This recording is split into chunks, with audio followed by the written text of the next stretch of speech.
You see, something is going to happen. Something wonderful. My God, it's full of stars. Welcome to the Occult Rejects. This episode, I got a very, very special guest for everyone and for myself. I love this guy's work. I was really happy to get him on the channel a few months ago, and cannot be more excited to have him come back on. Today, I got the usual Rejects co-hosting with me. I got the archetype himself, the Headless Giant. What is going on, my man? Thank you very much for coming on. And for people, how's it going, everybody?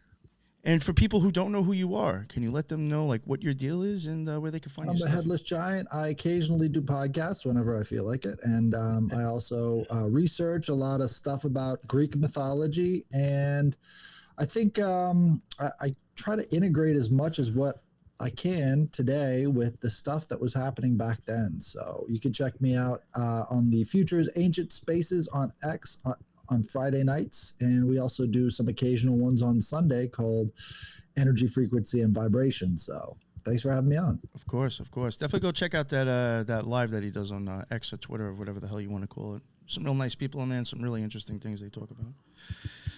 And Lisa, the mad scientist herself, what is going on? How's it going? Good. It's going very well. Very excited to be here. For sure. Me too. You want to let anybody know, let people know, like where they can maybe at least get in contact with you in case they want to, something with the show? Sure. Yeah, on Twitter, Solis Lisa, or Instagram, Lisa Solis. Awesome. Thank you very much. And now finally to the guest himself, we got Paul, a.k.a. What the Flock TV, a.k.a. the Black Sheep Researcher. We got the man himself. Some people, Paulina, depending on who you're talking to. Definitely. I've been called horrible things too, so it's all right. Yeah, it's crazy what we all get called when you create content, isn't it? Yeah. Like, it's hard enough as it is. But welcome everyone. I'm finally here. Problems with my computer as always, but I'm here. And obviously, since last time I was on your show, I've gone back to my old name, the Black Sheep Researcher. I had a whim, and I was like, you know what? I feel like I need to go back to the OG name that most of them still call me today. So I decided over a month ago to go back to the Black Sheep because I was having problems logging in and different things. So I got that out of the way, and we are live. Yeah. Not many people see me live, so it's a rarity. I'm hoping that I'm going to do some more because I need to get out and meet good people like yourselves and in the chat. I'm getting bored. Well, I'm getting bored. I think you really do have some amazing work that and it's impressive that you do it all alone yourself. And I even do think it's even really valuable if people have the time to look at the visuals. It's a well done show, and I think you have a lot to offer. So I hope you do make it onto more shows and do spread the stuff that you have to offer. It's just I never realized how hard it would be. You see people make it look so easy just talking to the screen, but it's not just that. You've got a lot to deal with, and you're in. And then when you make one video, you try and, what can I do now to better that? And then your visuals or how you speak. I do excited, so we do talk quick. Accents as well are strong in different, wherever you're from. So it's hard. And the accent probably works in your benefit. I guarantee you. Your accent probably works for your benefit, I'm sure. People can't understand me and they just go. That's funny. I know most people probably know of him from his Janus work. And I mean, I guess he's always lingering somewhere in the background anyway with stuff. But like a bad fart.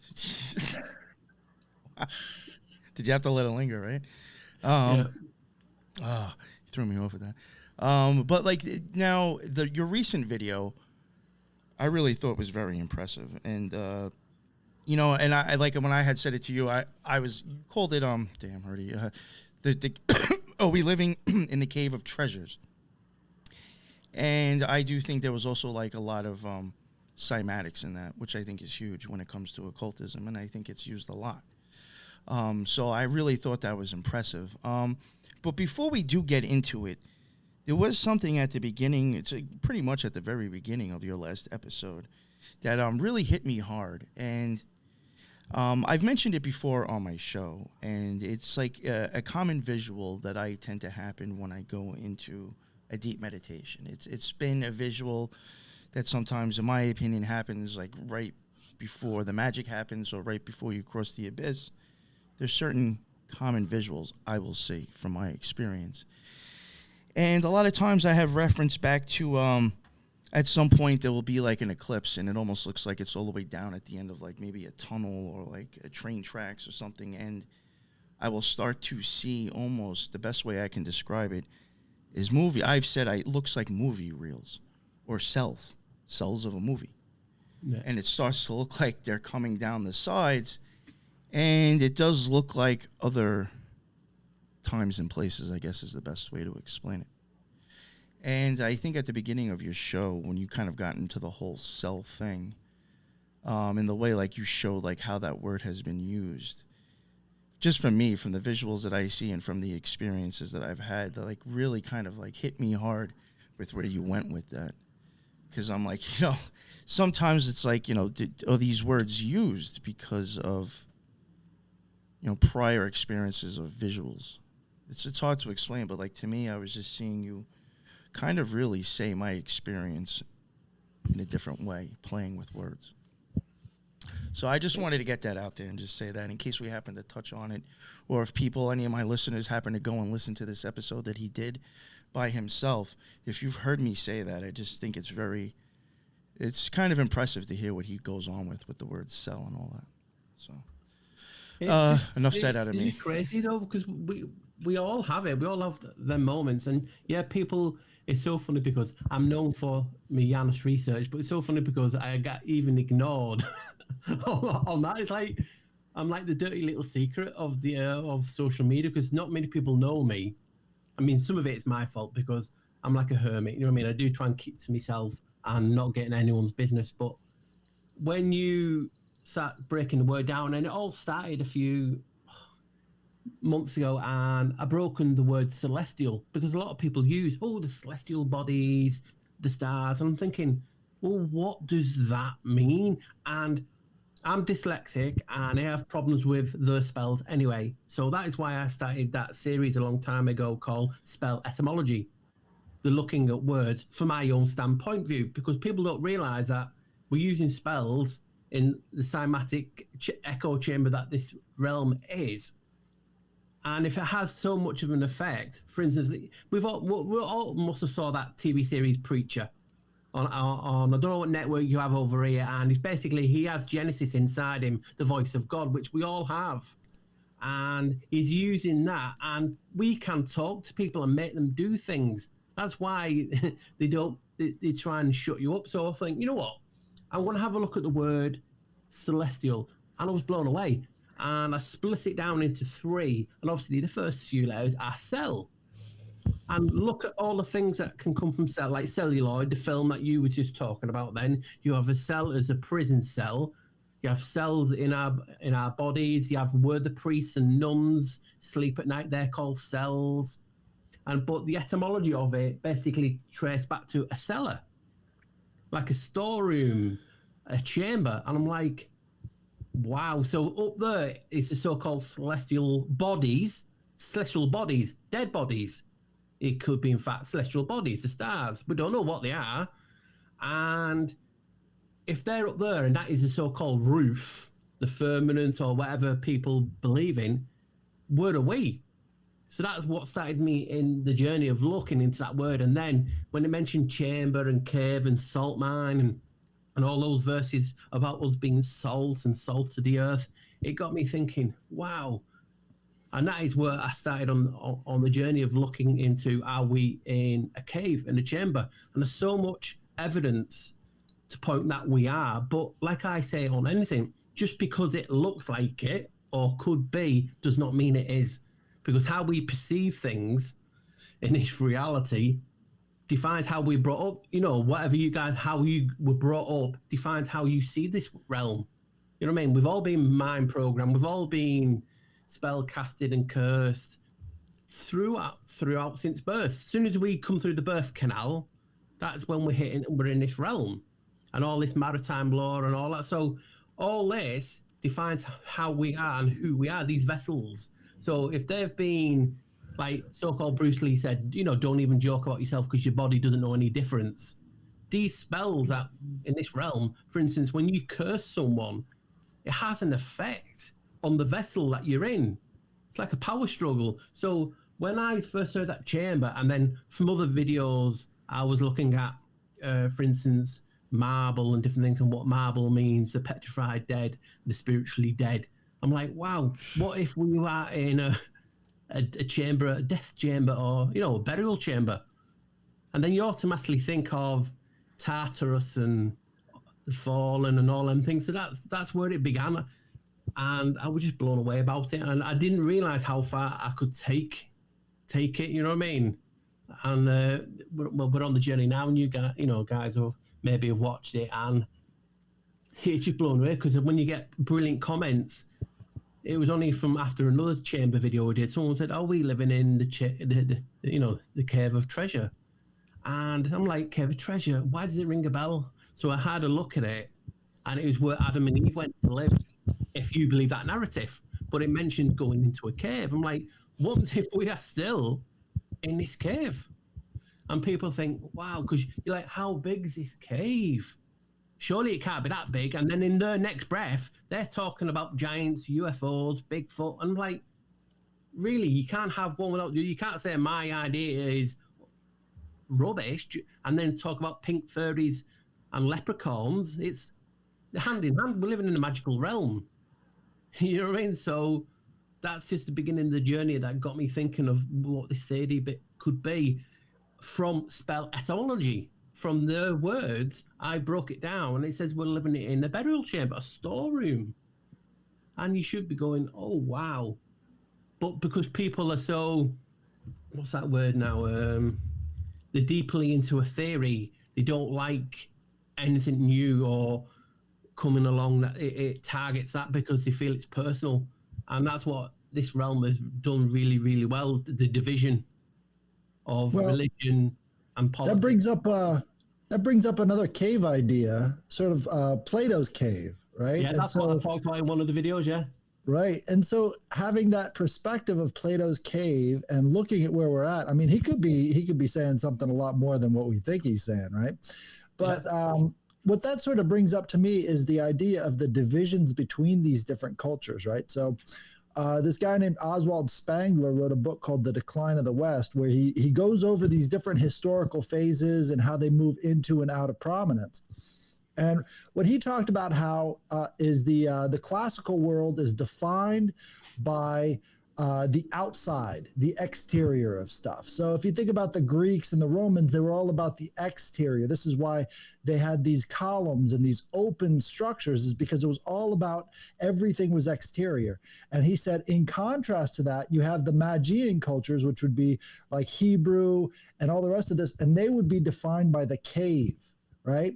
And so the cave is sort of the magi concept. And if you look at how much more the Iranian, Persian sort of influence of astrology is, it really brings it back to that contrast between the cave and the celestial world. Is like, that's their symbol, is inside this cave. Like if you take Zarathustra, right? It's all inside this cave, and it's all in, you've got the flame in the cave. And then what's outside of that is the celestial realm, or maybe even a larger cave. So it's like, this is the kind of Magian concept writ large for everything. Everything is inside the cave, That got me. Go on, sorry. Go ahead. No, I was ladies first. Thank you. Before I forget, two things. Whenever Nick talks about his experience, it always to me sounds like the images are cellophane. So cell, to me, kind of this watery type vision. But the other thing is that in listening to your last video, when you talked about the chamber, immediately what came to mind was the chamber of flesh, how the soul is inside of a chamber of flesh, and that the brain is inside of a chamber as well, and that everything is contained within, and that nothing really can permeate unless, extraneous circumstances. So that was one of the two things that I just wanted to say before I forget. But Yeah, that's kind of what stuck out to me.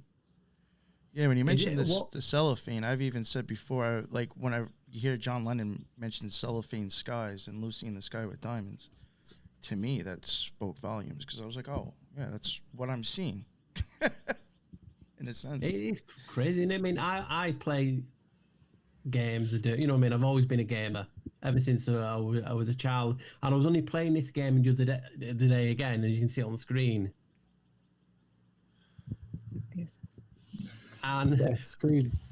And they were in that as well, talking about caves, how the gods love to have their altars in caves. I'm like, I forgot that. And I was playing this game for many years. I didn't even put that in it. But I just use things as inspiration. Like you guys talk, it's inspiration.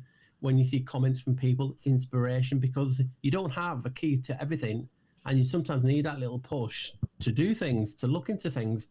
And again, like with this theory, a lot of people have talked about it, done videos on it. And it's just slightly different the way I've done it, but still what people have been talking forever. And it's like, and that's all I ever do in my videos. I don't say the fact. I just say, listen, guys, this, you know, this is for people to hopefully get an idea from. And when I get it back off you guys, that's how the beauty of the beast, the system, the internet works. Obviously, we have a lot of downsides to it, but you can't have one without the other, unfortunately. And that's just how I learn, you know what I mean? And from your comments, from these interactions, hopefully, like I said, I do more lives and meet more people, because, you know, there's only so many things you can have in your head and patterns that you can see without getting that influence from, you know, from you guys. And that's beautiful. And people don't realize how beautiful that can be. And we always look at the negative side. And again, we always talk about echo chamber, and we all live in an echo chamber. Well, with this theory, it does. And that's why maybe cymatics works, because of the echo. Right. And then you have Greek gods called Echo and different things like that. And you're like, wow, it's like, now you're getting more and more and more looking into it. And it's like, could it really be? One little bit about mythology is Pan, who is represented by everything, was pursuing Echo, which then became a reed, which was the first musical instrument. So that's back to the cymatics again. So it's like everything and echo. These two things go back and forth. It's like a reflection within itself. And that's what we've got to use. For instance, that story, when you do a video or you talk or you're doing something, people always say, oh, well, the Egyptians did it. Oh, no, the Syrians. And it's like, it's all information. Right. How do you know what was done first? If something was done first, does that actually mean it's right? You know, sometimes you can make something, it's not always flawless. First, you need, like, you know, extra to make it beautiful. And people just get carried away saying, no, your theory's no good, or this theory's better. It's like, it's just an idea. Giving yourself more tools. If you've got more tools, you can build better things. Right. You can see better things. And nothing gets people triggered. I've seen it from personally, I don't know about you guys, but obviously, you know, I research Janus a lot, and that triggers a lot of people, because no, it doesn't. He's not that God, and he's not this God. They said, well, there's ancient books saying he is, but that's just their opinion. You know, we have all these opinions and beliefs, and you put it all together, and that's what it's like here to confuse us a bit sometimes. There's so much information, you don't know what is the right information. And that's what I get into my old videos, talking about the word truth. Truth is not actually what we think it is. It's talking about the Roman goddess Fides. That's what it means. So when we say, oh, I'm a truth seeker, it's like, do you know what it is? You're sending luck and everything to a god called Fides, confidentiality, Fides. Wow, so right. If the truth is not what the truth is, well, what is it? You know, it's like the journey that you undertaken, you know, and that's why you is in the middle of it, because we get trapped in it. And this is why we need people to help us, to give us a lift out of it. And too much people just ignore the fact of what we're talking about today with spells and different things can really have a lot of effect on you. You know what I mean? The mind's a powerful tool. Well, that goes into the question of etymology is like how much of an impact do these original meanings of the words actually have today? But people don't realize that all of the meanings that we use today color our view of everything. So if there is some sort of residual from those older viewpoints on these words, it's going to have an impact. Like, for instance, I found out the other day that the word egregious used to mean the best thing that could happen to you. But in the 1500s, they decided to be sarcastic. And so they changed the meaning of the word egregious to now the worst thing imaginable. And it's stayed that way ever since. So is there some sort of intrinsic meaning to the sounds of these words, to the cymatics as we're speaking them, that causes them to change meaning over time? Yeah. You know, I don't know why. logos, right? Because you've just gone into one of the videos that I did a long time ago that people took notice of me. For some, anyway, good or bad, people took notice of that, and it's called the Great Vowel Shift, and it's a theory that I came about many years ago. So if you obviously look at the word vowels, if you split it up, it means vowel to L. So you got the Great Vowel to L shift. So from the 11th, 12th century to the 19th century, the English language, all the sciences changed, and this period is when, like I said, etymology of words. You will look on the etymology of words, and all of them, near enough, start at this period. And everything was changed because, well, one theory is that I mentioned it, like we're talking about words and spells, is the Gnostics talk about, you know, reincarnation. And if you had to get past so many doors to get out of this realm, again, it sounds like a cave. So we have to get out of this realm. And it says they had archons at each door, like a bouncer, like security at each door. And if you didn't know the spell, which was his name, or the sigil, because they brought sigils in, if you didn't know the sigils or the spell, you were reincarnated back into this realm. So what they did is they changed all the languages. It really, so we would not learn every spell in this realm. So think about it as a wizard or a warlock or whatever. If you did not know the spell to get through the door, you were cast back down. So they changed all the languages. So how would you possibly know the password if they changed the language to get through the door? And this is part of the Great Vowel Shift period, when all this Gnosticism came into effect and all these secret societies that stopped this. I mean, how would you know the password? It's like me with my computer. If you didn't, how are you going to know your password to your computer if they change the algorithms and everything? There's no way you're doing it. So that is a period of this chamber that we're talking about, purgatory or whatever you want to call it, or we'll go into like Tartarus, is how are you going to get out? How are we going to get out? Well, we're magicians. We have wands in our throats at the side. That is the voice of God. The voice box, that's what the etymology breaks down to, the voice of God. So if we have this and we talk to people, and you know, you saw it, people talk to people and they can get them to do anything. So how are you going to get out of this realm if you don't know every spell? It's like abracadabra, open sesame. It's like, oh no, sorry, I've changed the password. Damn, I'll have to go back down and learn again. That's why we always seem to be in a realm, in a way of learning. We're always researching. So we're researching for all the information and all the spells that we'd lost. And what better way to do than divide? Oh, you're left-handed, you're a witch, right? You get burned at the stake. Oh, you're a herbalist, burned at the stake. Creating division. Oh, you're this religion, you're that religion, you're pagan. Right, witchcraft, all dead. And it's a way of dividing everyone in this realm, change the language. I mean, even in the States, like in the UK, every region has a different dialect, and each dialect has a different meaning. So again, you're in that position of, if I go into the next county, will they understand what I'm saying? You know, and we're stuck in a loop. Right. If I was going to take it back to linguistic anthropology, there's a point in time that you're talking about where you've got Old German, Middle German, and then New German. You've got the same thing with the Dutch, right? They've got Old Dutch, Middle Dutch, and then New Dutch, and the exact same time period. In all these different places, you've got Old English, Middle English, and New English. All of these things are a definite indicator of major shifts in how people see the world, right?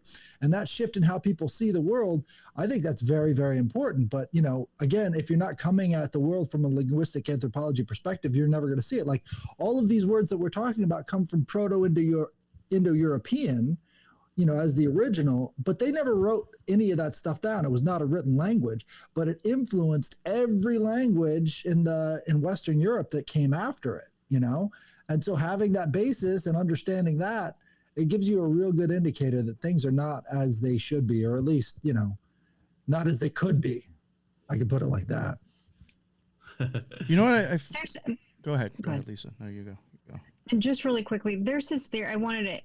There's this theory, and I don't know if y'all have heard of this, but that language was developed over the land based on the vibrations of the land. And so when you teach a people to speak a different language that is not native to them, you confuse them, and they no longer are able to adequately identify or tell you exactly how they feel. And it's kind of like when you know two different languages, you can only speak in one language like you're with your emotion, and then you can only speak in the other language with whatever it is, business or educational or whatever. And so I wonder how much of that interplays with some of this ancient languages, and when they're talking about all of this knowledge, and that it's further lost. Like the more you move away from that, the further away you get from that base knowledge. Makes sense, doesn't it? Like, talk to the land. How can the land understand you if you've changed the language? Yes. Yeah, I definitely. It's so funny because in Spanish, right, they have a different word for what a rooster sound makes, right? So in English, at least, you know, in America, we say cock-a-doodle-doo, right?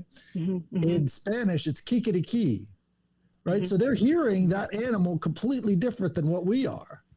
So on some level, I think that's exactly what you're talking about. They're hearing things different. They're perceiving things differently, and they're able to communicate it differently too. Yes, exactly. That's exactly it. Thank you. That's funny. I definitely think when it comes to vowels, those are huge. Even if you look at other languages, how some don't include other ones, or like even at one point, you know, a U was typed as a V. You know, there's obviously something going on, especially I think with, you know, alpha and omega, the beginning and the end. They both start with vowels. You know, I definitely think A, O, and U are huge. When it comes to magic, sometimes, you know, if you want to make sigils, some suggest to take the vowels out. Maybe there's a reason for that. And then, I think, splitting up and having all these different languages, I think would cause you not to really be pronouncing everything that, you know. Well, you want to talk about confusion, you got the I to J shift. Yeah. Right? He talks a lot about that I to J shift. You get into that too, right, Paul? That's, Yeah, but like I said, I just did it from, you know, my own perspective, looking into, obviously, Janus is, in Latin, his name is Ionos, which is the eye, and obviously the guy who so-called invented the J was Giovanni, I think his name was. And Giovanni means John, but also John is a derivative of Janus. So the guy who invented the J is actually called Janus. And obviously the I and the J is on coins and calendars. And if people not aware that Janus stands on the calendars, that's why he holds 365 in his hand. It's why the zodiac stands under him. You know what I mean? So that influence is huge. And when I put that perspective to people, it didn't go down too well. Also because they don't, anyone come in with a different idea. I mean, to me, it just makes sense that if Janus is the god of gods, surely if he's so significant, the I and the J would be his name. And it is Ionos Pater, Janus Father. And then obviously the J. So they made the J to influence, you know, Western society, if you can call it Western society. And, you know, he's tied to a lot of the gods. like being the janitor. He holds the keys, frequents keys. That's why the janitor has all the keys. So all them keys are all gods on his keys. And he has different names, different meanings. And that's what's got hidden. And that's how I just found all these links. Not every one of them. A lot of people send me stuff. Like one of the biggest wows for me when I was researching years ago was that Janus goes by the name of Noah. I mean, everyone's heard of Noah. Why is that being stopped? Oh, well, it's not the same Noah.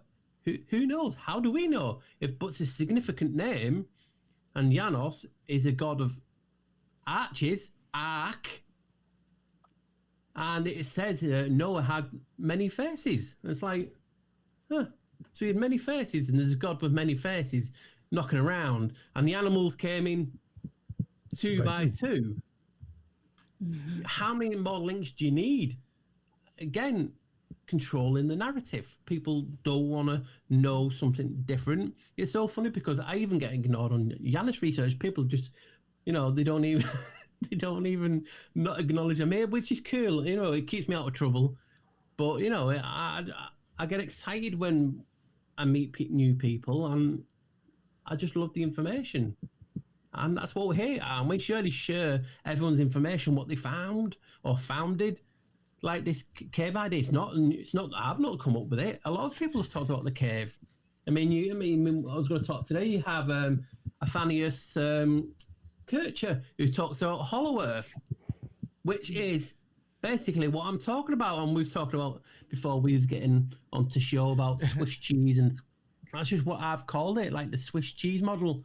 I'm glad that you brought. A few things. I'm glad that you brought him up real quick. I just want to say that because, there are these ideas that are actually popular within the conspiracy community that I don't think they realize it actually came from occultists. Like Albertus Magnus was kind of real big on the what is that stuff the anarchists go by with that whole natural law? I hate to tell you, but an occultist kind of came up with that idea, and Athanasius Kirch is coming up with this idea of Hollow Earth. You do have beliefs that are due to occultists, and I don't think people have the fucking, clue about it. So thank you for bringing this up. Well, you just need it. I mean, when I was looking to this, obviously I knew of Athanius Kircher and what he talks about. I'll read out what he said. He said, the whole earth, right? Look at the word whole. It's got a hole in it. People ignore that. So, and that always just gets me. The whole, if it's whole, why has it got a hole in it? So the whole earth is not solid, but everywhere is gaping and hollowed, with empty rooms and spaces and hidden burrows. That was his description of Hollow Earth. That to me sounds like a cave, especially when you tie in what Enoch said and what Enoch talks about. And you don't have to believe, but he talks about how he describes this terrible prison of fallen angels. The place is a narrow cleft filled with a great fire. Enoch cannot estimate the size of this place, but he's basically terrified of the sight. Now, think about it now. A cleft. People automatically think of a cleft lipped, which is the same. It's a V-shaped, right? What is on NASA's logo? And it's red. Oh, yeah. A big V. Yeah. People call it chevrons or an arrow. It's a cleft. It's a V. Right. So if I then say, well, NASA in Latin means basket and trap or a snare, but it comes from the word cavea, which means cave. So NASA comes from the word cave. So we have a cave, and when Enoch's talking about a cave, a cleft, a V, it's got a cleft V in its logo. So NASA is talking about being in a cave, a cage, a beehive. Masons love the beehive. We've always been in it. So when we look into this realm, even the people who so-called go to space, and a lot of people know, what they say space is wrong. But what did Enoch just say? I'll get back to again. Enoch says the place is a narrow cleft filled with a great fire. And he talks about the fire and the space. I mean, I can read it out further in a minute, but we're talking about space as being just space, and NASA can trace its roots, its name, to a cave. So No, just to back you up on that. So when it comes to the jargon around scientific things, you notice that Greek is mostly used when it comes to psychological things, right? So you've got phobias, you've got all these different psychological words associated with Greek. But when you go to more hard sciences, what language do they always use? Latin. So NASA would obviously be more influenced by the Latin roots than they would be by other languages like Hebrew. So that would make more sense, at least, as the basket or the cave than it would be, as Hebrew. Yeah, and don't forget, who's the first king of Latium? Janus. Right? Yep. Janus goes by the name Noah. What agency looks after up there and the water? Noah. NOAA. So you got these agencies all named and linked to Janus, who is a god of gods. And then we're talking about cave and all that. I mean, again, he says Enoch, and you can believe it or not, but he talks about, he also sees a dark pit with heavenly fire described as a desolate and terrible place. So that to me sounds more like we're in a pit, as he describes, or a hollow or a chamber. So it goes into the cave theory. Don't, on whole, caves look a horrible and desolate place. Have a beauty, but, you can't see some of the things, like some of the lives. Oans, yep, that's another name he goes by. Janus as well, with a Y. So this is just what got me so intrigued about this theory about being in a cave. But I was gonna mention going back to what you were saying and then what Headless was saying. In Italian and Spanish is the play between the J and the G. You can interplay, like Gian would be in Spanish, or Gian in Italian would be a G.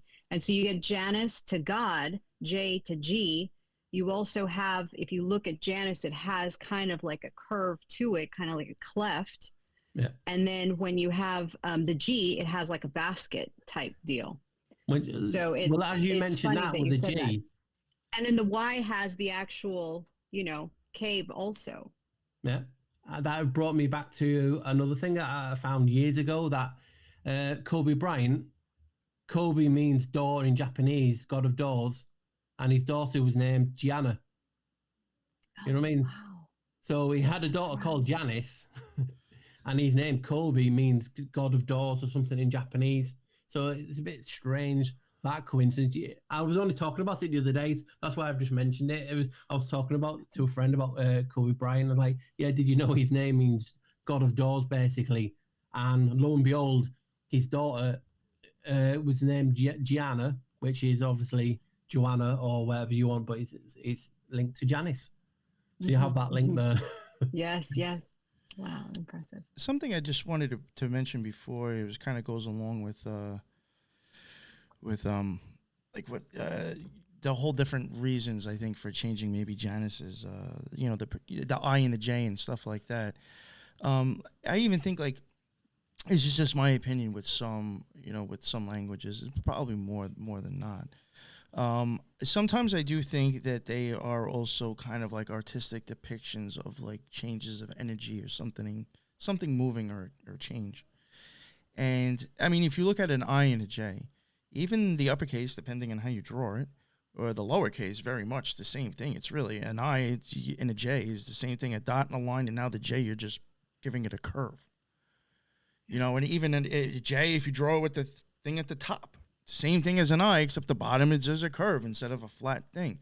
It could just like literally be showing a difference in energy or something that's going on. And numerically, most languages, when they were, created, they were given kind of like numerical value off the bat, each letter. So you have to even start wondering, is there different spellings because it's just a different energetic version of that, So I do think a lot of times with the whole changing of spelling, and I'll wrap it up with this. I have said many times, I do think sometimes you just have one feminine energy and one male energy, and all these different gods are just a different change in time throughout its alchemical movement.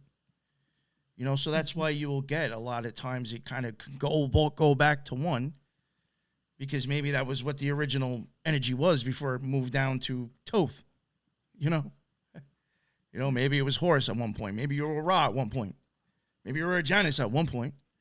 You know, it's like if you turned on a flashlight and that light shined down the hall and hit the wall, you're going to have all those gods and goddesses throughout that, because it's one long change until you stopped where you're at. And that's why I think you will get changes in pronunciation and stuff, because of different time and space that this character is playing. It's playing in. Not to sound too out there. Well, No, it all makes sense, doesn't it? That makes sense. Yeah. Yeah. You have it all together, and that's basically what we've been talking about today. That, you know, and that traces back to, you know, what this, because everyone's always curious where you live, what realm you live in. I mean, am I all right to present? If I click present, will you give me access? Yes, sir. I think it's is it slide, a share screen? There we go. Do I click on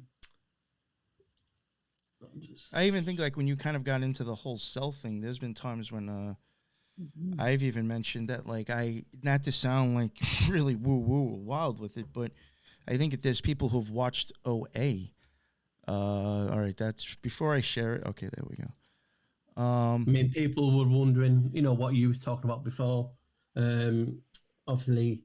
Oh, but real quick with the cell thing, I think, like, if people have watched OA and the way I explained, I see these cells, I do think that is kind of how, like, when they're showing people jumping to different timelines, or maybe you're just going into different cells.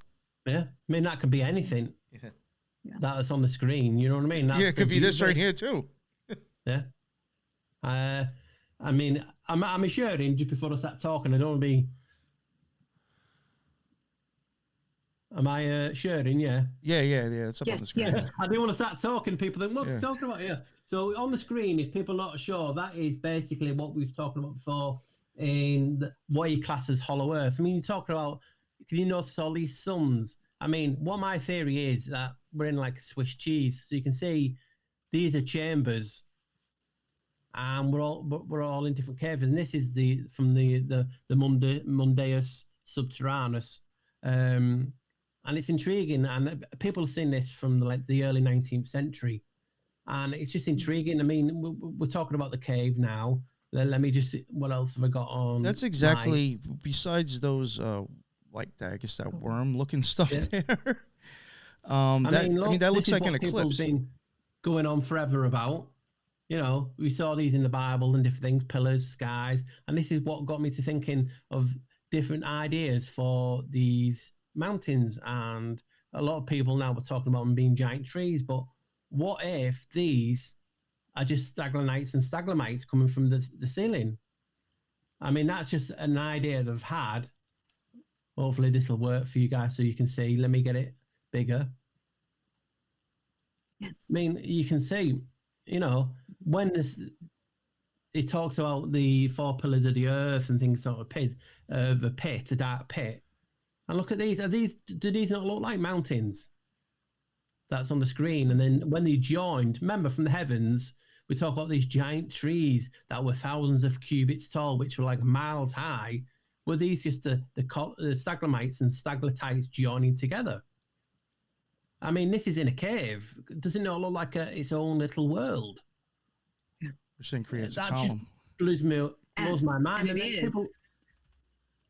People are talking about these things. There's a tree ring, just an average tree ring. And people were saying, well, stalagmites and stalactites don't have tree rings. That's a tree ring. Everyone can agree.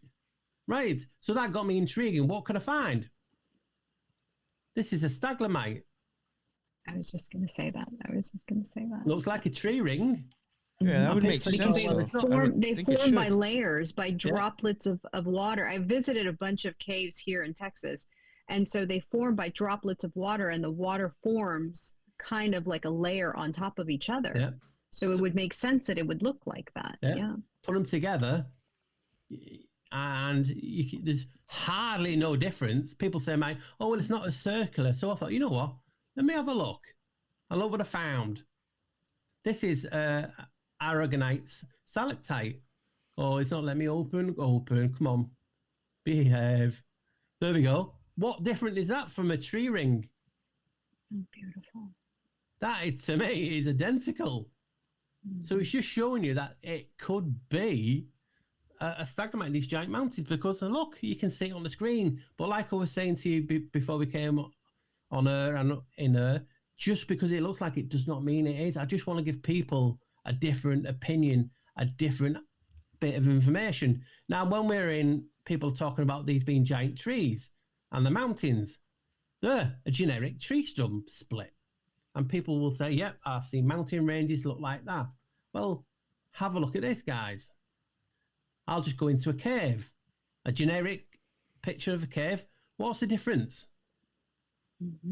That's growing from the ground. That, to me, is quite identical to what I've just showed you. And this is in a cave. So all these ideas that people are talking about, saying these mountains are big, huge trees. What happens if they are stalagmites and stalactites creating a column? It's just a theory to jump in with people. To me, that looks very identical. And then when we were showing you that in the Hollow Earth, a lot of people have saw this being bandied around and used as, oh, look at this, more land outside of the ice wall. Well, these could be caves.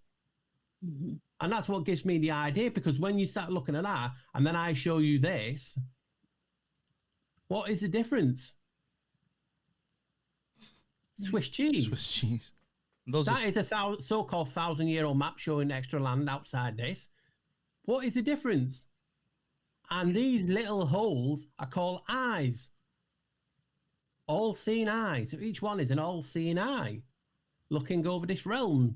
So I'm not saying we're living in a big cheese. I'm just talking about if we're in a hollow earth, a realm, and and each is a cave, like the Nordic talk about the tree of life and Idrisil and there's 9 realms. Well, you could have a tunnel to each of these realms on the screen, each of these chambers, like the chambers of secrets.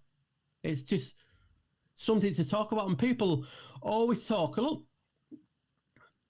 tell me that these don't look like mountain ranges. And then obviously you had a great flood and condensation and stuff. When you have condensation in a terrarium, it drips from the ceiling.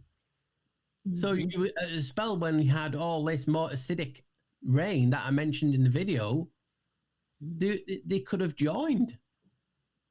And it just blows me away, because we're talking about and we're showing these things in this realm. What's that?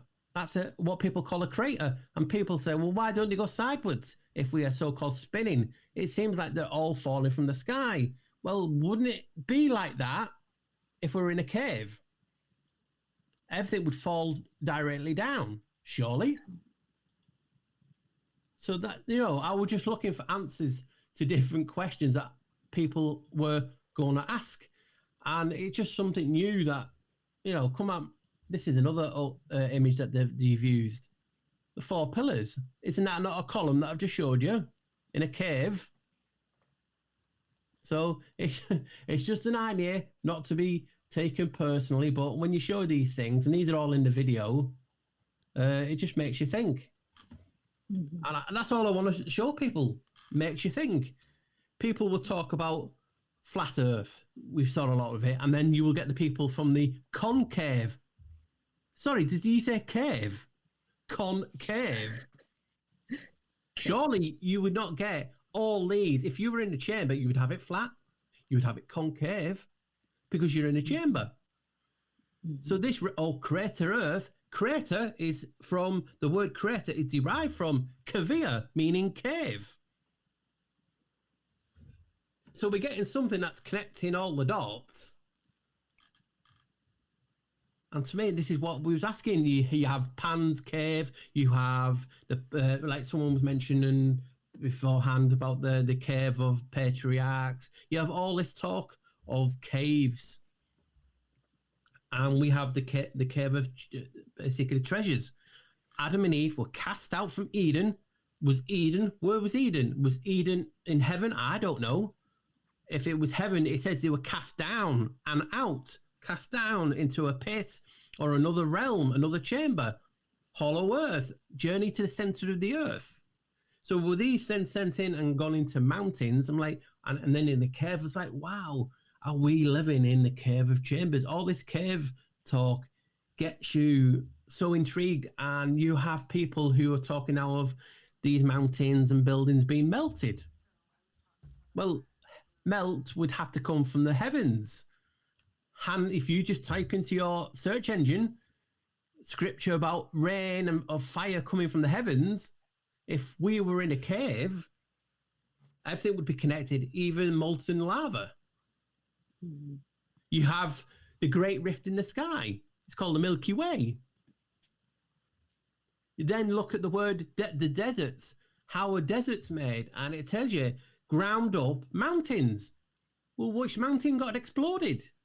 Or was it the roof? So all these things are just here. You know, I get excited, but just a thing. And surely that's what we're here for, to get excited by each other's thoughts and using that as inspiration. Surely that is what we're here for, not to divide each other, not to say, what, I don't like how you talking, I'm going to kill you. Why is that? Most people's first thought is aggression instead of love, and having like, wow, you do make sense. I just don't know why. I think this Paul, definitely... to your Go ahead, Lisa. sorry. Paul, to your thing about the Swiss cheese model and the realms, it brings to mind the verse in the Bible. I think it's John.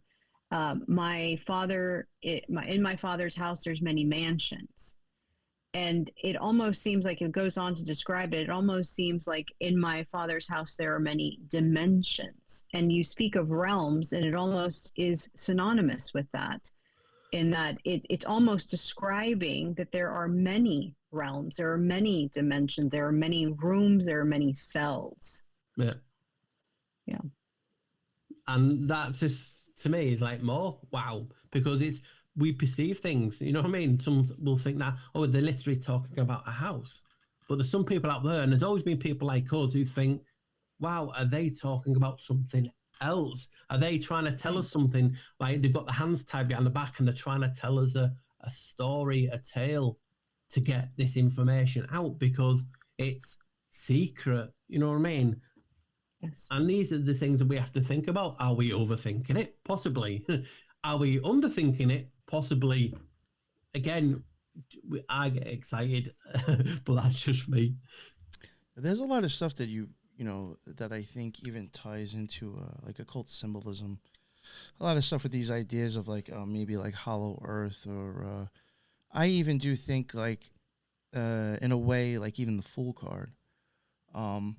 Like if you were to think of like the fleur de lis, I guess I know like when we covered it in the I series, Lisa, I think Teresa had used like it showed like the stars. I think depending on where you were, kind of like created this like fleur de lis look.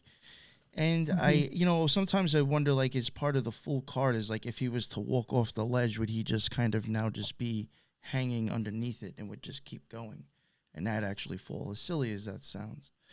But I do think like when it comes to like even like the caves in themselves, and I think when stuff is used in symbology, it's just like, this may sound weird, but I do actually see a lot still going back to stuff with the eyeballs, believe it or not, or the inner part of the eye. The ganglions look a lot like stalagmites, or the ones that are connecting and stuff.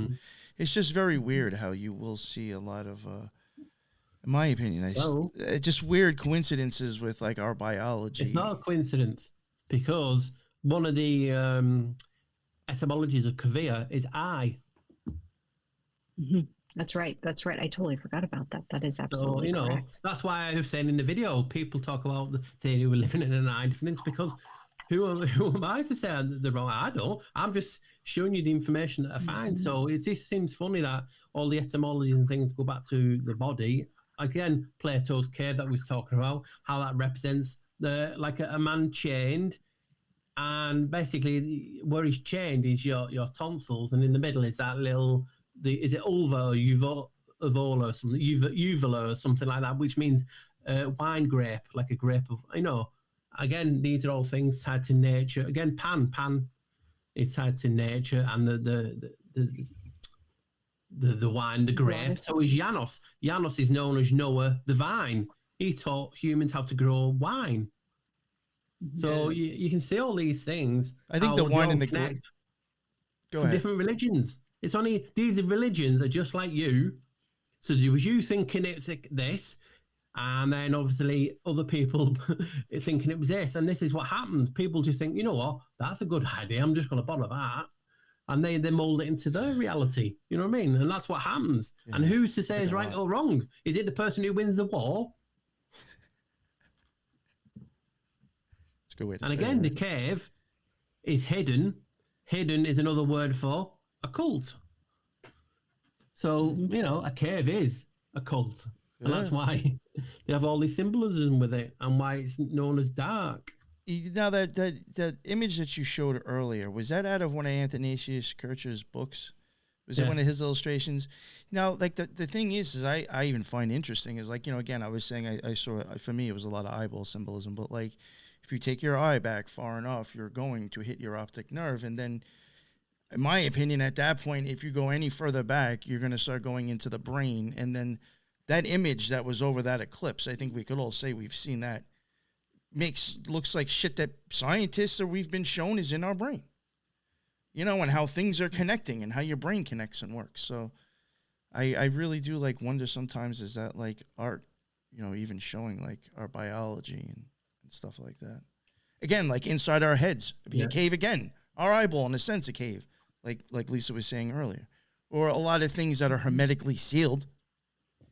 In a sense, the Hermetic Kabbalah, Hermeticism. They just hide everything. I mean, that's what traces back to, obviously, people, a theory that a lot of people, a lot of scientists have had, and it's called the bicameral mind. And they were actually talking about how in ancient times they all thought, well, there's no way of proving it. I'm just saying what the words have said on the screen, that they heard a voice in the head, and he said it was God. So you had all villages living off. They were all hearing the voice of God in the heads, telling them to do things. And this psychiatrist, I forgot his name now, who's a famous one, and he basically talking about how all the ancient peoples were going around listening to this voice in the head. Now, is this voice in the head the same voice that we have, or is it voice of school technology of the time? Is it mind programming? What is it? Because we don't know. We can only go off what we can feel and experience now, and maybe use that as an example to go back in time and say, was that what they were hearing? Or is it physically a voice from the creator in the chamber? You know what? I just want to play off that whole thing, like the voices in the head. I find that interesting, and I'm not saying that this is definitely a correlation, but I find it very interesting. I was saying something to Lisa about it prior to recording, and it was something we just covered recently. Birds, scientists, theory have that they can technically hear with their eyes, possibly.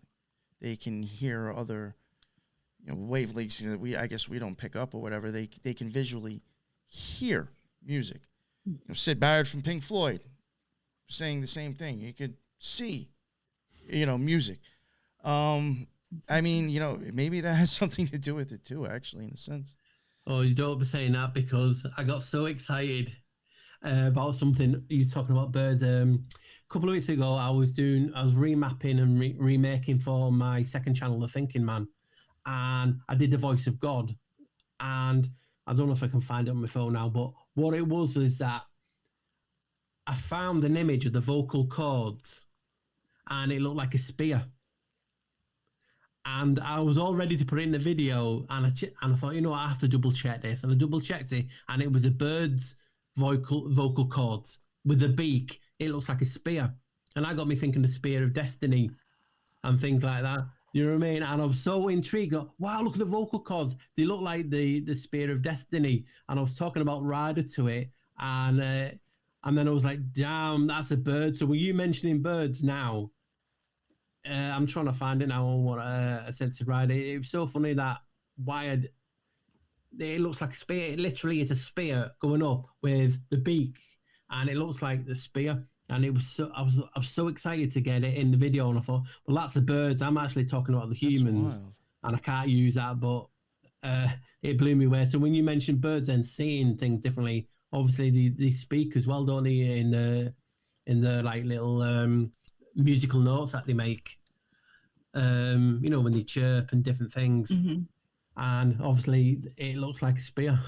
So I was wondering, a Spear of Destiny's pierced, you know, Jesus' side. I'm like, how could I get that in it? And then I realized I saw it in fine print underneath. When what I always do is if I don't know something, I will reverse image search it, because it was just an image of the vocal cords. And then when I did that, it came up as a bird's vocal tract. I'm like, good job I checked this and I didn't put it in the video, because I was talking about the humans' vocal cords.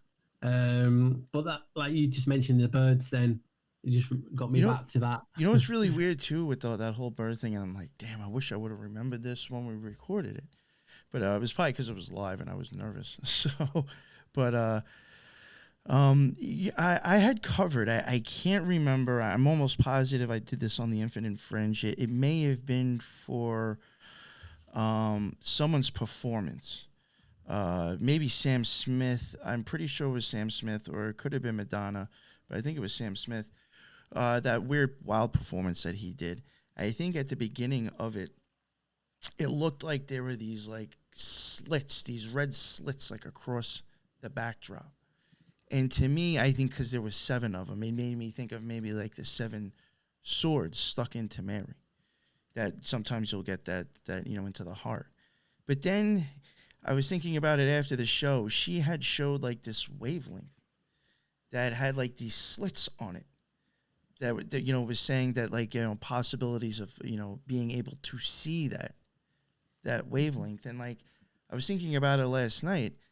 I was like, those slits in that wavelength looked just like that shit that was on the back of that performance. It was just really weird how like it was like the same image almost. I'll see, I'm like, I get carried away. I've just found that. Can I share the screen and I'll show you what was on about, why I was so excited. Yeah, yes. And then you'll understand why. And I thought, and then I realized, no, it's not. It's the birdies. It's the birdies. It's the birdies. Just tell me, am I up now? Or yeah, here we go. Right, there you go. Yes, that's it. Mm-hmm. So I was like, wow. I said, and I didn't realize. There you go. Was it the PFC side? Was it the vocal cords? And it ended up being this was the birds with the bill and the tongue. And because what I seen didn't have any of this. It was just that, and it was on it was on a website, and I thought, that's a Spear of Destiny. But I ended up I had to recheck it, and it was a bird. And Paul, the syrinx, the one that's highlighted, that is what you would consider their vocal cords. They don't necessarily have vocal cords, but where the sound is produced is called the syrinx. Yeah. And if you further open up that tissue, it kind of looks like a flux capacitor inside. It looks like a Y. Because you see where the bottom is, it kind of V's down or whatever. And then if you open it, it goes straight up. So it kind of looks like a flux capacitor when you open it up. Oh, man, that's funny. Sorry. Thought I would mention that. Yo, that is wild. It's a good job we checked things before we go on the video. I was like, yes, and it's a birdies. Yeah, I'm going to have to start looking into like birds and shit now like that. Damn. Yeah. But the vocal cords on humans also, when they open, because they're up and down, when they open like a V. Yeah. Right. It's twin. They have twin foldings of 3. So there's your 33. That's either side, and it looks like an eye. It looks like the Masonic set and compass. And all those things. And it's really. That's why I had to do them videos years ago on it, because people don't realize the power of your voice, and it's like, well, duh, because they try and silence us. It's obvious there is a power to it, and you give people inspiration. Hopefully I do. And that's why, because your words have effects on these meat suits. Yes. Somebody was even mentioning it. I think it was Teresa when we recorded that thing live. I've meant to look into it. I'm sure she wasn't wrong though, but she was saying that like parrots, when you look at them, their pupils will actually change depending on like what noises they're making. Oh, interesting. Yeah. And I was like, like she actually wonders, is there a correlation between the sound it's making and the way the eyes, pupils dilating? I was like, wow, that would make sense. Yeah. Well, like again, we're all together in this realm. That's what it was mentioned as well, is when I was looking into that Cave of Treasures, it was talking about how humans, which obviously is coming from that hue, that frequency hue that a lot of people believe is creation. But it says how we fell out with the animals that walked on the land. You know what I mean? They were our mortal enemies because we cast out into this cave of treasure. I mean, that's what. And then we start looking at other things, like I've looked into the Masonic G. What happens if that G, and people say it's God or the Grand Architect, what happens if it is just G for geology? Geology is the study of the earth and rock and earth. And it's actually inside a chamber itself.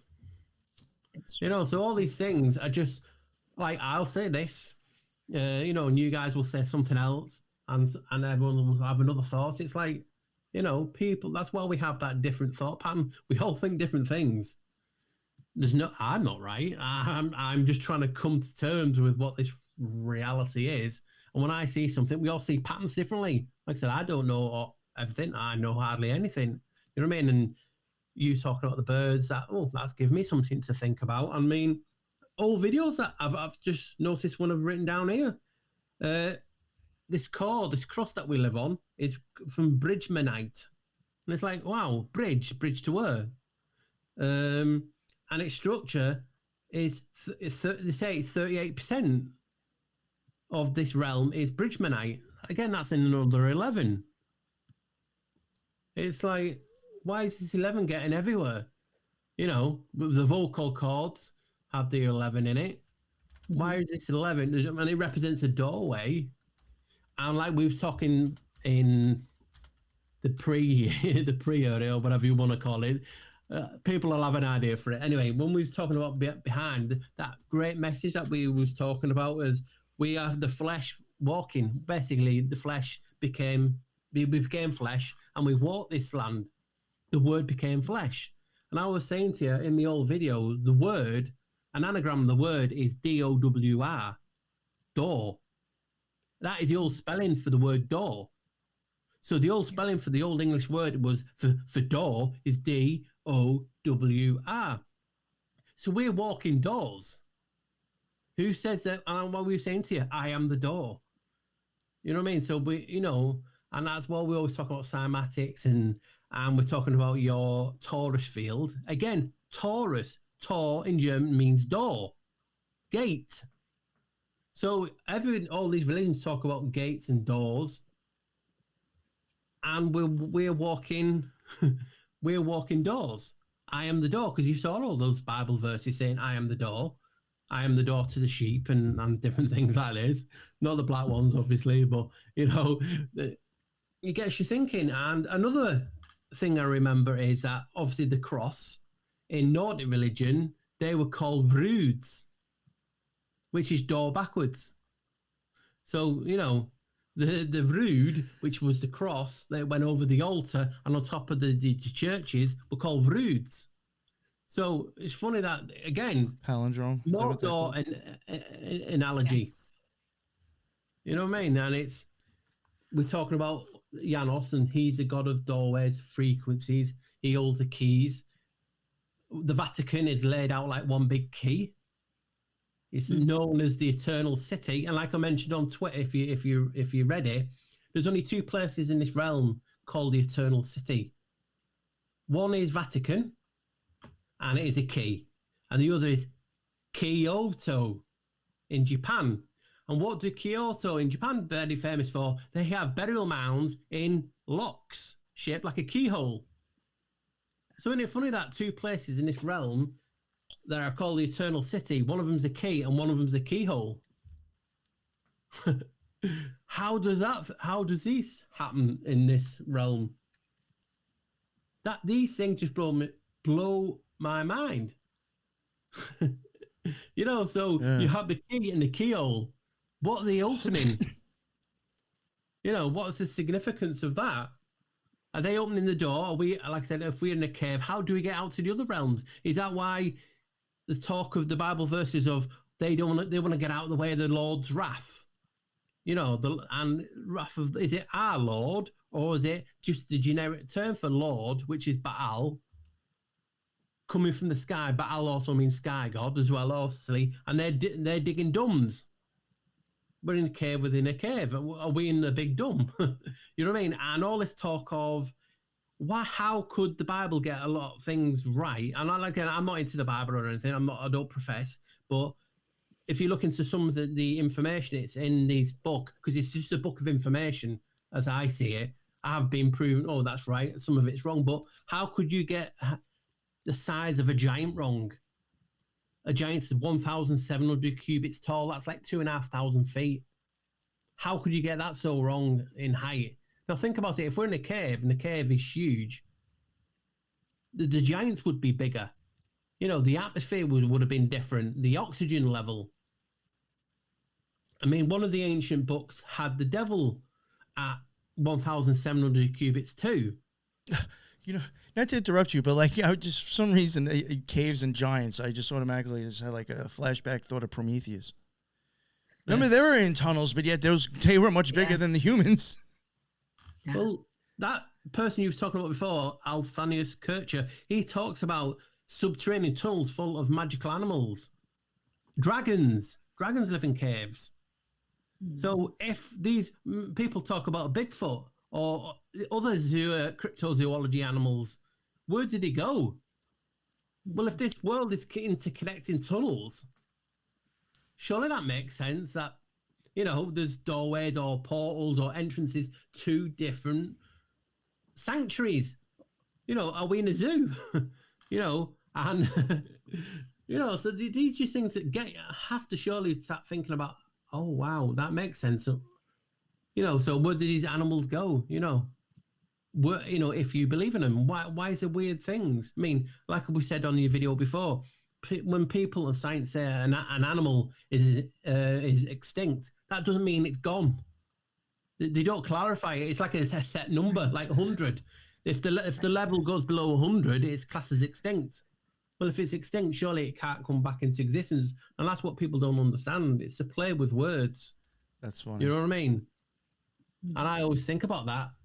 Like we've mentioned, is this a burial chamber? Because what is today? What is today? What day is it today? It's the 3rd. Saturday. Yeah, what day is it? Saturday. Sunday, right? Sunday, sorry. Yeah, Sunday. you had me screwed up. Sunday. Like, wait, what? The old way of spelling it and saying it is Sunday. D-I-E.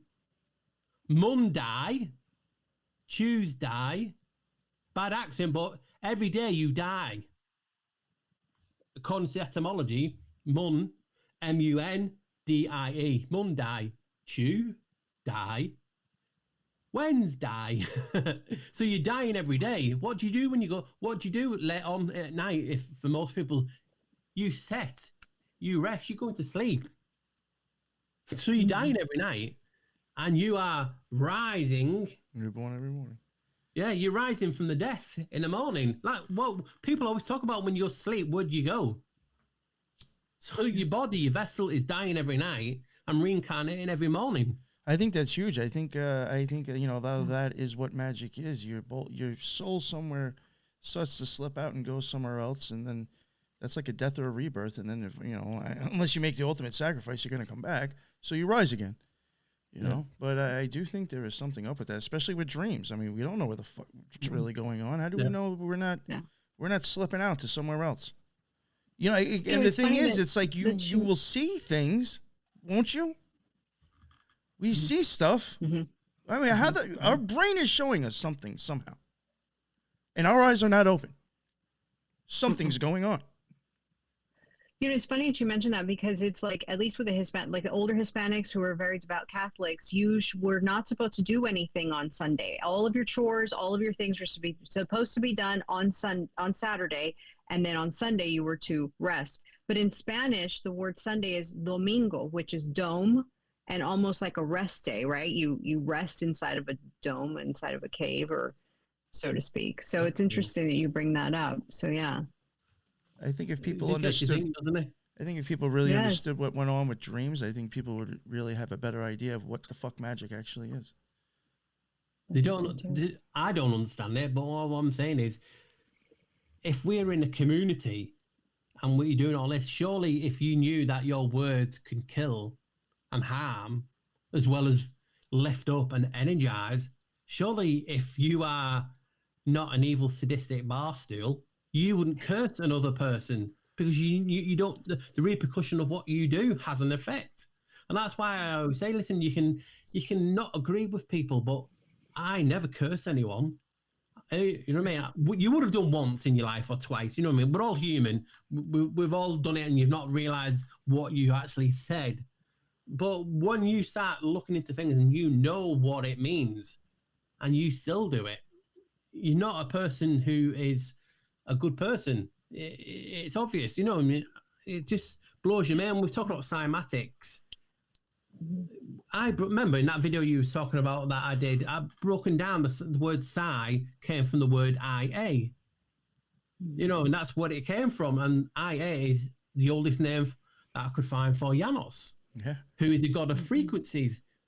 So if he, you know, and that again, what you two were talking about before is changing the spell, the energy from feminine to masculine would have a different effect of a wand. So if you were casting a spell with a wand, like a Harry Potter film, and you were casting a spell, it wouldn't work right. Oh, that's not your wand. You know, so it has different effects. And when you're not using the right wand or the frequency, that effect, that spell would have a different effect in this realm. It's why words like, most of the people know Om, A-U-M is how O-M, Om, and it's a holy name. But why is it in trauma? Trauma's not a nice word. So again, language has been bastardized, and these spells have different effects with different wording. Om is a holy name linked to good. Yeah, why is good contained in a hurtful word of, trauma? It's like the word evil is love. You know, so all these things, it's like we've been given something and we're tripping. And it's like, God, what is going on? Why would certain words, again, it's the language in this chamber. Why would certain words have 9 different meanings? What is that doing to the spell? You know what I mean? What is that doing to reality that we're in? Yeah, I mean, like, even when it comes to, we were talking about before why I think sometimes some letters get changed. I mean, even the simple fact that Headless, unfortunately, he's not here anymore. He'd probably be really good for this. But, like, even when you think about our brain, I mean, it's surrounded by water. I mean, so how do we know, like, that? I mean, water picks up vibrations. Yeah. I mean, and so is a pineal. I mean, how do we know that doesn't get affected? I mean, we even have, like, liquid in our eyes. What is the occult name for the pineal gland? According to Manly P. Hall? Tell me. Janus. Is it Janus? Oh. Yeah. So people always, that's what I always like to get people with. A little trick sometimes. They're going, oh, Manly P. Hall this, Manly P. Hall, Janus sucks. I go, okay, well, what does he say about the pineal gland? Who is it? And again, it shuts people down straight away. They are calling the pineal, which is crystal, by the way, Janus. Melatonin's crystal. Serotonin's crystal. We are crystal. Our skeletons, 65% crystal. What's 6 and 5 again? 11. So again, this ratio is turning up, and people are emphasizing on different numbers and that. I'm not seeing that. So if we're in a cave, where do crystals grow? Underground. We're crystal. Let's split crystal up. Christ God. Huh? The Christ. And then we're talking about, people always theorize, what's at the center of this realm? What is the core? And then you'll get people in the community saying, well, we've only dug 7.2 miles down or something like that, and it hit something very hard. But they use science for that. But science say, and I showed the video in one of my videos, I can't remember which one it was in with the cave, they talk about the core of the earth is crystal. It's crystal forest. And they reckon the forest of crystals ranges up to the size of Mount Everest. Doesn't that happen when it sounds weird, but like in your eye, between the aqueous humor and the vitreous humor, isn't there crystals? Crystalline? There's crystals basically all over us, yeah. Our hearing, that's crystal. Our teeth's crystal. Yeah, there's some formation on the ora serrata as well of some tiny little crystals over time. And then also the lens is considered crystalline.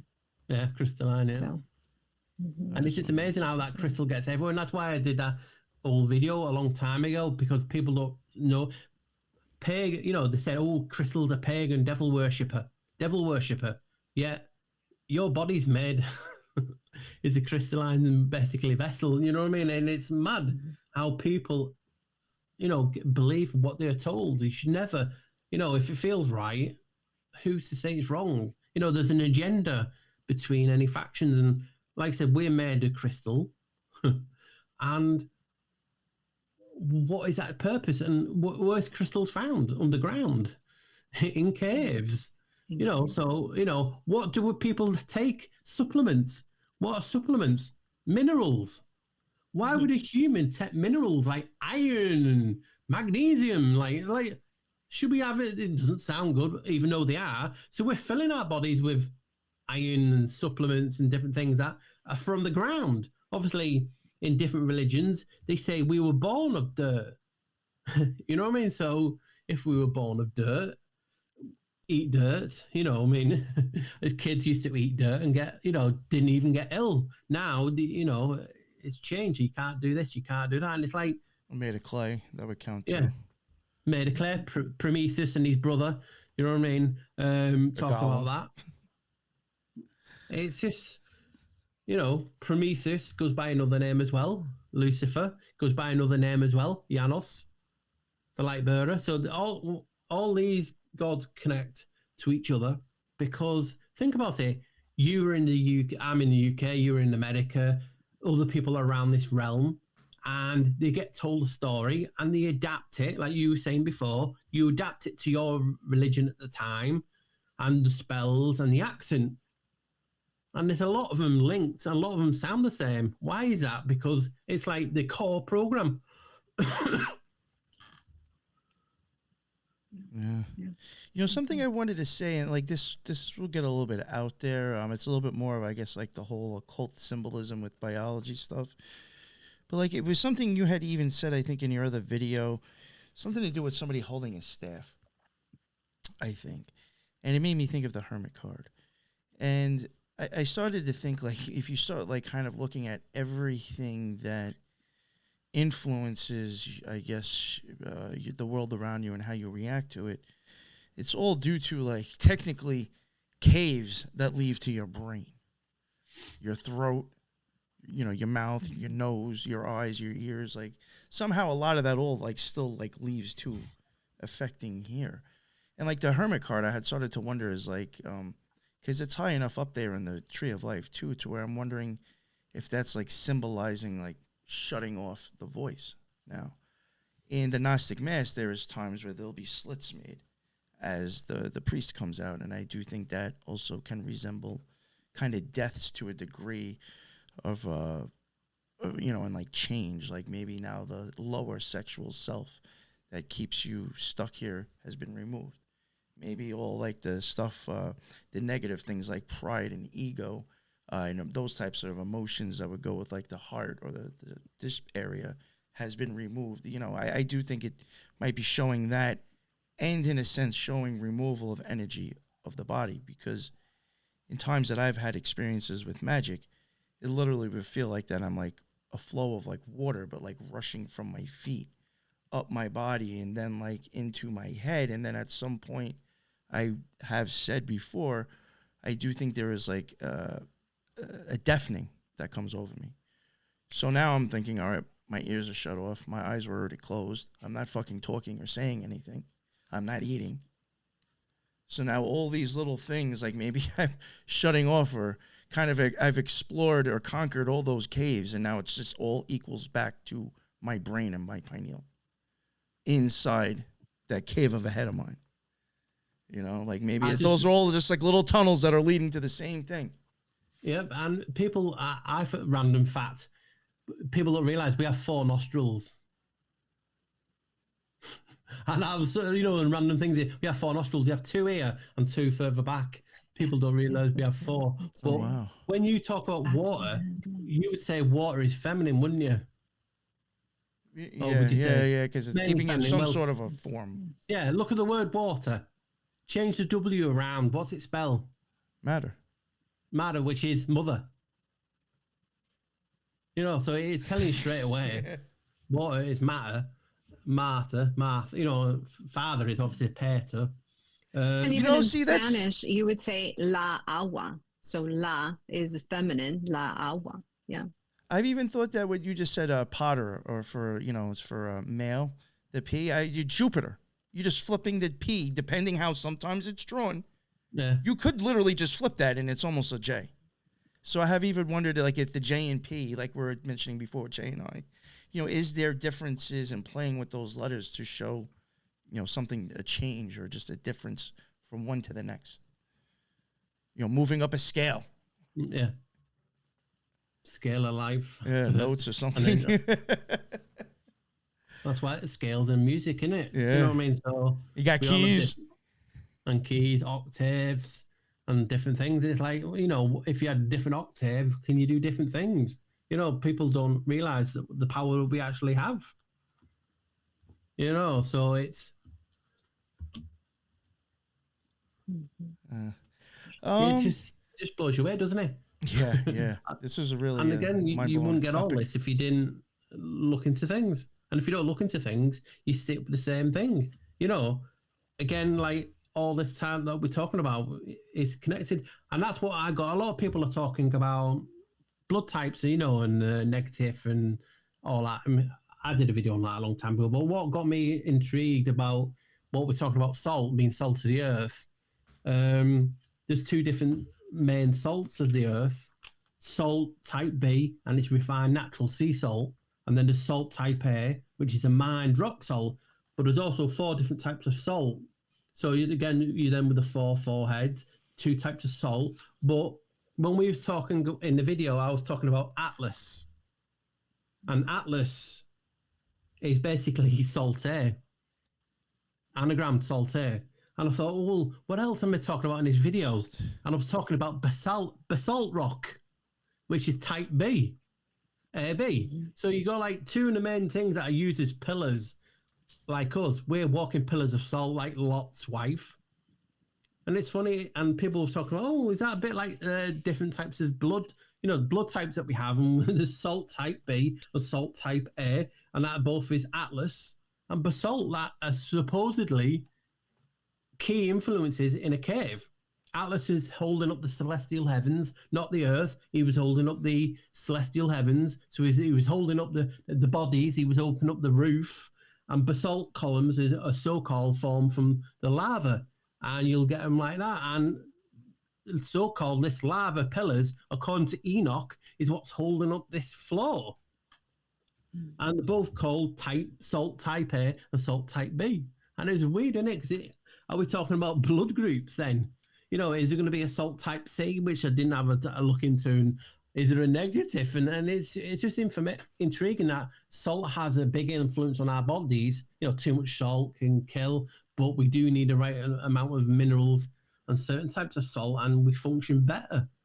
I find there has to be something with salt, because like even in my experience in the OTO, there was one point where they took a piece of bread and dipped it in oil and then dipped it in salt, and I had to eat that.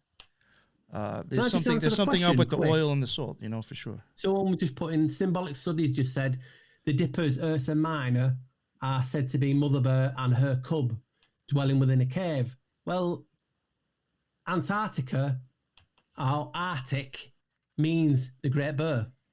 So you're talking about this so-called ice wall that's around us. Basically, is named the Great Bear. That's if you type in Arctic or Antarctica, you'll see the Greek word for it means the bear. You know what I mean? And when you see the ANT, Antarctica, the old English spelling for ANT and ant is ent, which means giant. So you have the giant and then the Arctic bit, the giant bear. So I wonder if there's any correlation between what they're saying there about the heavens, which a lot of things are based on the heavens down here. So Antarctica means the giant, the Great Bear, which is intriguing because obviously we go off the heavens. We've mapped everything from the heavens, as above, so below. And it's just more information. Bears hibernating caves.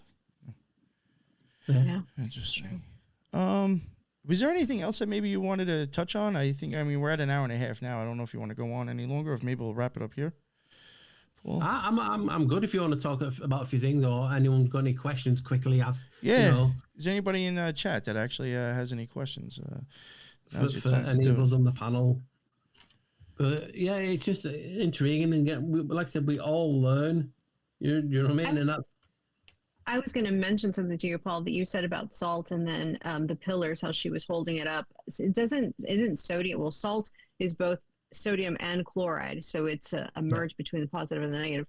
But sodium itself is, I believe, on the element periodic table, the number 11, right? And so you have the pillars. To me, that's kind of what stood out, It's again, that was the old video that I did on the realm of 11. I did the basic, and people talk about us being electric and this realm being electric, and I broken that word down, and it meant the jurisdiction of L. So electric meant the jurisdiction of L. So you think about that, and all this talking of all the L's, is L one god, or is it Elohim many gods, or is these gods Lites? I call them the L-shites. Who are they? Because anytime anyone's in power, especially in the olden days, we would call arches archons. Anyone with power was talked about as being an arch. And when you do an arch, it's like a cleft, it's a V, or the curved arch, and that is the power of this realm. I mean, the Greek word for beginning, so when God says in the beginning, in Greek, beginning means arche, arch with an E. So in the arch was the word, we're walking words, thought, spelled, and out came us, walking frequencies. That reminds me, you went like this, and I immediately thought of the Mason compass that comes down like that. Isn't that an angle of 47? It is, 4 plus 7 is 11. Yeah. I put that all in the video. You should watch it. Okay, I will. It really, and I made a few of them. But yeah, it's so many 11s, like significant 11s. I mean, well, I won't mention it because you get taken down, but a significant part in your history in America was something happening on 9. Yes. 11. I mean, and it's why I said to people always use it. We've seen it on Twitter. Oh, the 3 biggest conspiracies that day, the moon, and the other pandemic. Every one of them's tied to Janus. And you can physically find it. I've done videos on it, and it's like these significant portions in history, and it's why is this? And again, I always laugh because I get chucked out, and I get chucked out of groups as soon as I mention it, because people don't want to see a different opinion. We're all about opinions, because it's like anything, it's like assholes. We all have one. You know what I mean? So we all have an opinion. Just like elbows. Who's the judge? Who's the judge in the jury? Again, it's tied to the eyes. You have the black center of your iris, is the judge. And then, when you put the wool over your eyes. Who's pulling the wool over your eyes? So these archons, these judges, which are your pupils, the black little bit. It's funny that, isn't it? Scrying mirrors. And we all see different things in this realm because we're all got unique scrying mirrors. You can see different things. And the frequency of these eyes and the breakup of the eyes adds to 11, the angles. So we're seeing 11s, we're speaking 11s. It's just so... That's wild. Weird. And again, people tears are salty, and it's sometimes there's myths of people actually crying diamonds and different things, and weird things have happened in this realm with the body. It's like, what is going on? We just don't know. Maybe think of a Jacob's ladder too. Those two parts, and then you still get the electricity going through it. I mean, arc welding. I mean, it's just very interesting. It's all connected. And I'm just, like I said, I'm just glad to have you guys give me a platform to have a little chat about obviously the last few videos that I've done. Yeah, no. I always love your stuff, man. It's always very thought provoking and always. Sometimes it's just weird. It's like you'll cover something that just reinforces a thing that I've thought about just in a completely different way, and somehow still makes sense to me. So, we all have a different way of getting to it at the end, innit? Yes. Unfortunately, I don't know. I did have somebody down here, and I did find this a little bit interesting. The cells. Somebody did ask about maybe going over cells more, but like, I even think like cells, jail cells, I think are used a lot for occult symbolism. Birds in a cage. I think that has been used, and I even think like how I see it. Is even in that thing, I Pet Goat. Those goats look like they're stuck in a box. Like, to me, like, that's kind of like almost, like you're kind of stuck in a cell in a sense, in a way. I did have somebody ask maybe to go over a little bit more of like how your cell etymology was. I don't know if there was anything else that maybe you left out that you didn't cover on your show when we slightly talked about that. A bit of the... What was it? No, bit of the basically cell was cellar, obviously, chamber. In Middle English means storeroom, underground chamber, salt mine. So that was where the connection between all the salt came. Back to salt again. The salt again. And obviously the ESTI in celestial means host. Well, salt would be like crystal too, right? Mm-hmm. Mm-hmm. Yeah. So you have cell, SD, and then AL can always be changed to EL. So when you say the word AL in something, it can be EL, and EL is Elohim and the Elites, which means follower of El. And what's intriguing is the IA that was talking about before in cymatics, mat means mutt, and mutt means to die, but it's also a name of a demon. So that was intriguing. And then Mot is a favorite son of El. So Mot, like motley, can be etymology the same as mat. So you have cymatics, and it talks about the favorite son of El. You know what I mean? So when you have celestial, it's tied to cymatic. So cell, cellar, chamber, etc. All the salt links. And SD in the ESTI means host. So it's weird, isn't it? When even... Enoch was talking about, I'll read this out now. He describes his first journey through the heavens. In the first vision, there are a number of scenes which depict an ancient worldview which graphically imagines how the order of the universe is maintained. He sees high places and storehouses. Storeroom is in chamber. So he sees high places and storehouses of the earth where the rains and the snows are kept. And in chapter 18, he sees the storehouses of the wind. So that would be a cave, a chamber of wind, the cornerstone of the earth, and the pillars of heaven.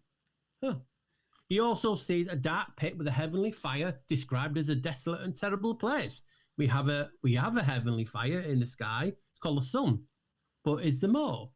He says the angel accompanies Enoch, explains that the dark pit as a whole, where the stars and the powers of heaven are imprisoned. The fallen. because they didn't arrive punctually. So this heavens got punished and he fell into the cave. And it's a dark pit where the angels that defile themselves with women will be placed. So you all this etymology and Enoch talking about the angels or the angels were cast out into the dark pit. The dark pit does sound like a cave. Greeks call it Tartarus. Do we call it Hades? Do we call it hell? Remember, hell and heaven spell 11. 11. So we have all these in it, and they were cast out. And again, you talk to the old verses, all the angels of, the sons of and daughters of men, basically, and they came in the daughters of men. So there was that interbreeding. And then people talk about the Nephilim and different things. But think about it. It says there were giants in the earth at that time, not on it. Is that just an accident? It says giants were in the earth before that time. So did we have giants? How big were these giants? Were these fallen? It says when they fell, some of them were that big. It claims that some of them were that big, they were classed as continents and mountains. Huh. Damn. You know what I mean? So all these people talking about these angels, these fallen being mountains and different things, all connects. All connects. People talk of them being giant trees. I've just showed you, could it not be a giant, basalt or giant stalagmites and stalactites creating columns? I've showed you in videos that in the old times, mountains were used as altars because obviously that's how you can reach the high, and it talks about in Enoch and chopping them down. How would you, chop a tree down? Stalagmite. Why is there deserts? Desert, how do you type in how a desert's made? It says it is from broken down fine rock of a mountain. What bloody mountain was that big?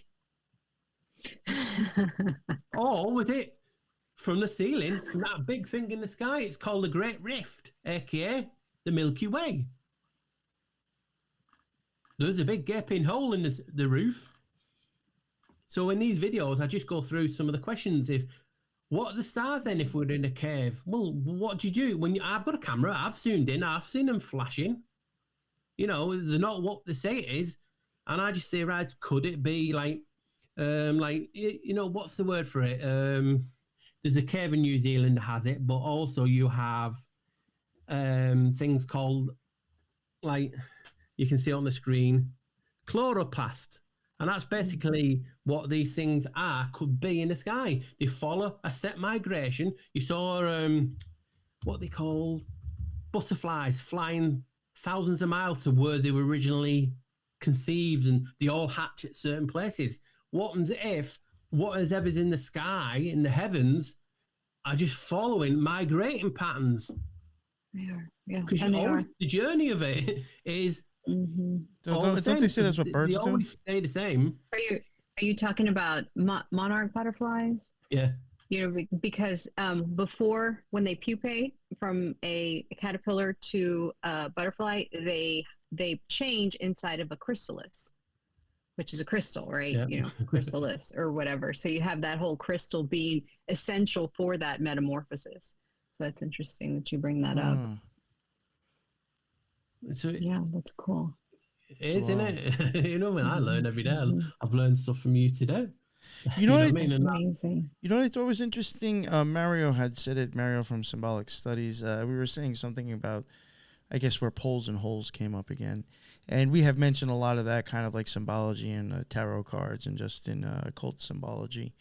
And if you kind of think about I mean, it's not, I guess, like a square shape, but I mean, like trees in these stalagmites, or however you call them, stalactites, whatever they're called, they grow, or even phallic, obelisk. They are going up. I mean, an obelisk is different; that's man-made. But like trees in these things in the caves, they're growing out like a pole, but yet they when you look at the way that they're in a circle. You know what I'm saying? Like the tree, when you cut it down, all you see is like just layers of the circle. Yeah, circle of And life. it's like, honestly, you kind of have the pole and the hole right there in itself. You know, it's Yes, 'cause growing they out. both grow towards each other, Yeah. right, Paul? They grow towards each other from the To form top to the columns. bottom. Right. And I wonder if trees, when they grow, they're growing from the bottom, but we just don't see the electromagnetic force pulling down on the tree that's going to form them together. Yeah, and not to sound crude or anything, but you basically talk about the reproduction of human is a pole in a hole. And a hole. Yeah. Mhm. Yeah, that's You know what I exactly mean? right. So, Yeah. and if you look at that above, let me show you now. And you just blow me away because that's what it is.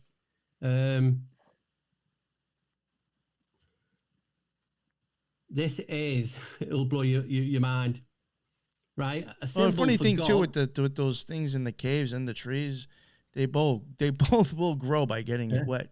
In a sense, Now this too. is Yes. what I'm going to show you now, guys. Is Yes. a symbol for God.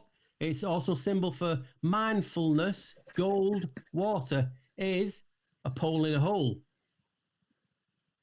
Which is the sun symbol. Yeah. And you need the sun to grow on the surface, right? Yeah. The circumpunct. You know what I mean? So that is what So you can just say the pole in the hole can do a lot of things. Yeah. Again, Above and underground. Janus is tied to that. Remember, Janus goes by another name, Concevious.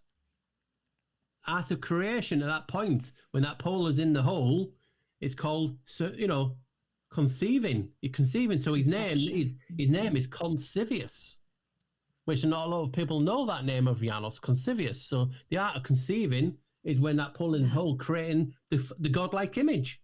Are we not built in God's image?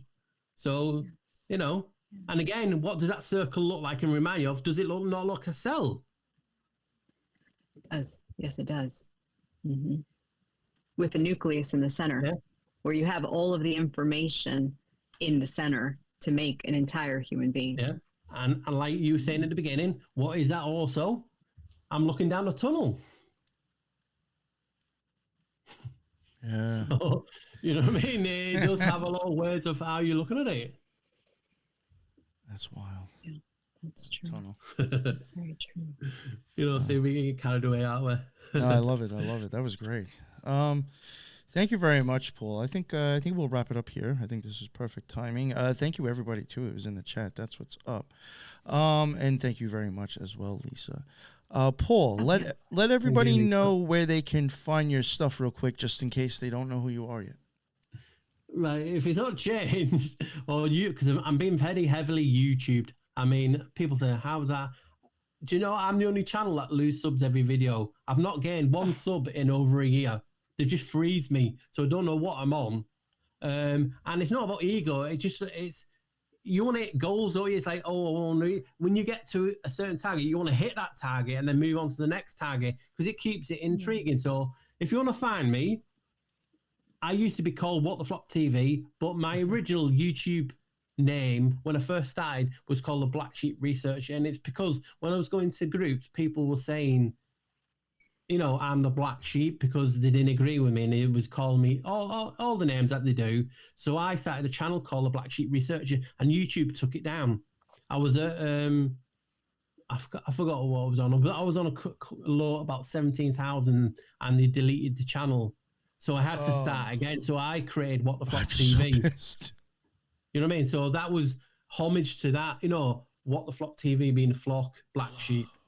And I just had a thing one day saying, I really miss my old name. You know what I mean? It was who I was. So I changed my name, and that creates so many things, alarms going off. Oh, what are you trying to change this for?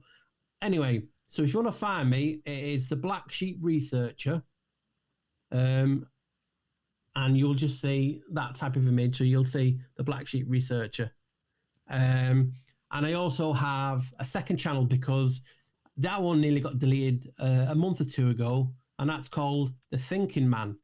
And I've done some good videos on that if people want to check it out. The last video I did was on tubular can. You know tubular can? Tubular can, as everyone knows, is basically one of the first blacksmiths. But what I found and if you look at his symbol, it looks like an anchor, doesn't it? Tubular can's symbol, the Masonic symbol, looks like an anchor. Well, I noticed, being the way I am, that hidden in tubular can was the word nautical. Nautical be nautical. So his name means be nautical, and his symbolum is an anchor. So that is the Thinking Man. So if you want the Thinking Man, that's my second channel. So I have the Black Sheep Researcher and the Thinking Man, and then on Twitter I'm just the Black Sheep Researcher. But there's loads of good videos that I've made on that channel so far. So yeah, if you want to get me there, find me on the Black Sheep Researcher, on the Thinking Man, or just the Black Sheep Researcher on Twitter. Up to now. Yeah. Nice, and I've totally forgot about that other channel. I remember when you sent it to me too, when you made it. I'll add the links for that. I had to do it because they're playing silly buggers, as we say in the UK. You know what I mean? It's like I got violated for a video title, and the video title was WHO, which is that word. It's not nothing. It's a word. Who, and I just said, who's the who? And they took it down for that because they said it was referencing medical information. I'm not even mentioning nothing medical in it. I was talking about Hugh, the frequency, and they took me down. You know what I mean? So it was crazy. So I had to create that second channel just in case the strikes have been gone off now, but it's a mad world creating. It's like you have to talk about something. You have to be like linguistics to get around the algorithms. It's crazy. So the Black Sheep Researcher and the Thinking Man, and thanks to everyone in the chat. Like I said, I can see your comments. It's been a pleasure to be invited. It was a pleasure meeting you as well, and obviously Nick. And I feel honoured. So I appreciate everyone's time. No, thank you. I really wish I could have got a Headless. Would have lasted a little bit longer, but unfortunately, the thing he was using died. But I would have liked to had him on the show more. I think both of you guys are on the same page with a lot of stuff, so it was great to have you and him on. And I'll give Headless a shout out. Go check out his stuff. I'll put his links in the bottom as well. And Lisa, real quick, do you want to just remind everybody where they can contact you if they have any stuff that maybe is in the science field or stuff that might fit stuff you talk about? Absolutely. Twitter, Solis Lisa, or Instagram, Lisa Solis. Yeah. Awesome. Thank you very much. And the link for the Thinking Man, if you want to check it out, it is in the chat now, but I will add it in the bottom. Thank you very much, Time Q. I appreciate that. That is the end of another Occult Rejects. And until the next one, everybody be well. Later.